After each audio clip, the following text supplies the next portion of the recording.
మొహాలీ వేదికగా సోమవారం పంజాబ్ తో జరిగిన మ్యాచ్లో సన్ రైజర్స్ 6 వికెట్ల తేడాతో ఓటమి పాలైంది. సన్ రైజర్స్ నిర్దేశించిన 151 పరుగుల లక్ష్యాన్ని పంజాబ్ 19.5 ఓవర్లలో 4 వికెట్లు కోల్పోయి ఛేదించింది. అయితే ఐపీఎల్లో కింగ్స్ 11 పంజాబ్ కెప్టెన్ రవిచంద్రన్ అశ్విన్ అనగానే ఇప్పుడు అందరికీ వెంటనే గుర్తొచ్చేది మన్కడింగ్. అంతలా ఐపీఎల్ 2019 సీజన్లో అతను చేసిన మన్కడింగ్ గురించి అభిమానుల్లో చర్చ జరిగింది. దీంతో ఇప్పుడు ఏ బౌలర్ బౌలింగ్ చేసే సమయంలో కొద్దిగా ఆగితే చాలు మన్కడింగ్ చేసేందుకు ప్రయత్నిస్తున్నాడా అని అనుమానించే స్థాయికి చేరిపోయింది. ఇక అశ్విన్ బౌలింగ్ చేస్తుంటే అందరి కళ్ళు నాన్ స్ట్రైక్ ఎండ్ లోని బ్యాట్స్మెన్ వైపే ఉంటున్నాయి. మొహాలీలో సోమవారం రాత్రి Sunrisers Hyderabad opener David Warner కూడా అశ్విన్ బౌలింగ్ చేస్తున్న సమయంలో ఏమరపాటుగా క్రీజు వదిలి ముందుకు వెళ్లిపోయాడు. కానీ వెంటనే మన్కడింగ్ గుర్తొచ్చి మళ్లీ వెనక్కి పరిగెత్తుకుంటూ వచ్చాడు. ఆ సమయంలో నాన్ స్ట్రైక్ ఎండ్ లో వార్నర్ ఆపసోపాల్ని గమనించిన అశ్విన్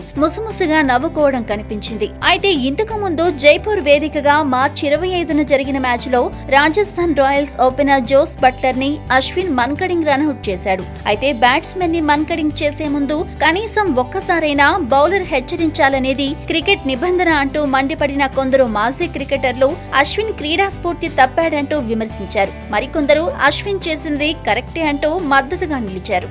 అయితే ఏది ఏమైనా కూడా ఈ ఐపీఎల్లో అశ్విన్ దెబ్బకు మిగిలిన బ్యాట్స్మెన్స్ అయితే కాస్త జాగ్రత్తగానే ఉంటున్నారు. అందుకే నిన్న మ్యాచ్ లో వార్నర్ క్రీజు వదిలినా పాపం అశ్విన్ దెబ్బకి మళ్లీ వెనక్కొచ్చేశాడు.